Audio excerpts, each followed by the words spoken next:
Good afternoon, my name is Mira Al-Hamoudi and today I will be presenting on training and development in the UAE. This presentation draws on two peer-reviewed open access studies and applies their findings to HR practice. Given the UAE's focus on Emiratisation, its diverse workforce and rapid economic diversification, training and development become not just HR functions but strategic tools. We will explore key insights and end with two practical resources HR teams can apply immediately. The first study examines employee retention in private higher education institutions in the UAE and compares the influence of 5 HR practices on employees' intent to stay. The practices include recruitment and selection, training and development, empowerment, pay and benefits, and performance appraisal. Private higher education offers a useful setting because competitions for qualified talent is high and turnover directly affects cost and the student experience. Prior research frames HR practices as a system that shapes attitudes and behavior with a credible appraisal and well-designed rewards often linked to retention outcomes. Within the UAE, organizational diversity and varied contracts strengthen the case of transparent, consistent HR processes.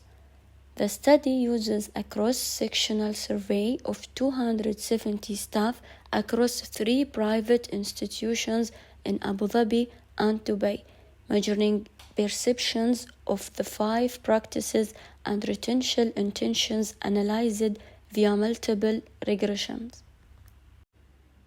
The central finding highlights the performance appraisal as the strongest positive predictor of retention, with empowerment and pay showing smaller positive associations, while recruitment and selection and training and development are not significant in this.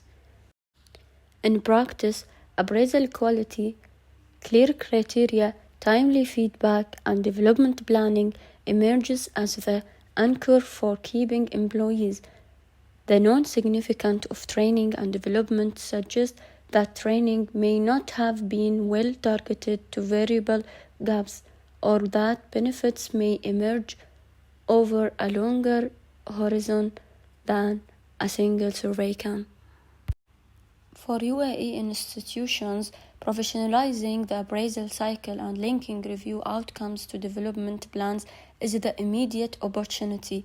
The study is limited by its focus on private institutions and by its cross-sectional design. The second study investigates whether conducting a structural training needs analysis is associated with a stronger employee performance in the UAE banking context. TNA is the diagnostic step that identifies skill gaps and sets objectives before a learning intervention is delivered, which is essential in fast-changing, compliance-intensive banking environments. The literature indicates that training is most effective when goals are explicit, delivery formats fit the task, and impact metrics are agreed in advance. The study applies a mixed methods design centered on an online survey of 184 UAE banking employees, capturing TNA practices and self-reported performance outcomes. Correlations and regression test the key associations. The results indicate that clear training goal and appropriate training type and disciplined impact tracking are positively associated with better performance. For UAE organizations, the main implication is to formalize TNA as a budget gate, write rule-based objectives, choose delivery that fits the task, and select 2 or 3 metrics to verify outcomes such as error rates, service turnaround, complaints findings, or customer scores.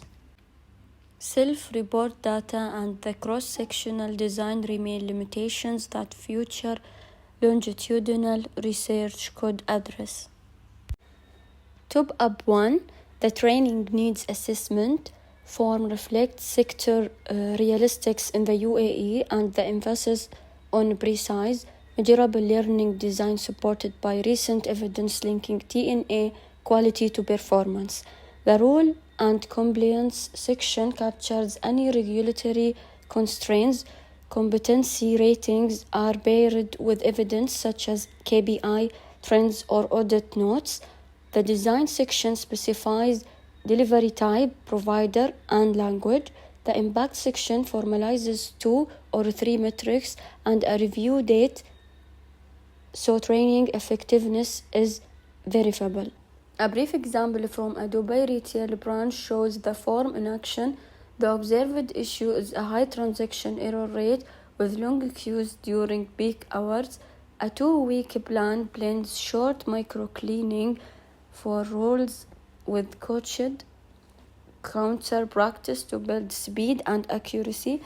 Targets are set to reduce errors from 3.5% to 1.5% and average wait from 9 minutes to 6 minutes within a minimum post-test score of 80% and re-audit after 30 days. The job description for an HR manager mirrors UAE legal and policy requirements and reflects the evidence from both studies by emphasizing appraisal quality and a formal TNA gate for learning investments. The purpose highlights leadership of HR operations and talent initiatives aligning with UAE labor law and Emiratisation policy. Responsibilities span workforce planning, governance of TNA and learning, performance management, employee relations and compliance, analytic and policy oversight. Qualifications include bachelor's degree in HR or business, 6 to 8 or more years of experience, working knowledge of UAE labor law, HRIS proficiency and advantage for Arabic and English. KPI include time to fill, quality of hire, training return on investment, appraisal completion and quality retention, and audit results. To conclude, both studies shows how evidence-based HR practices can drive real performance improvements. In education, robust performance appraisals are key to retention. In banking, structured TNA improves training outcomes. By applying these findings with clear tools, HR team in the UAE can make training and development more strategic, targeted, and effective. Thank you so much for your attention.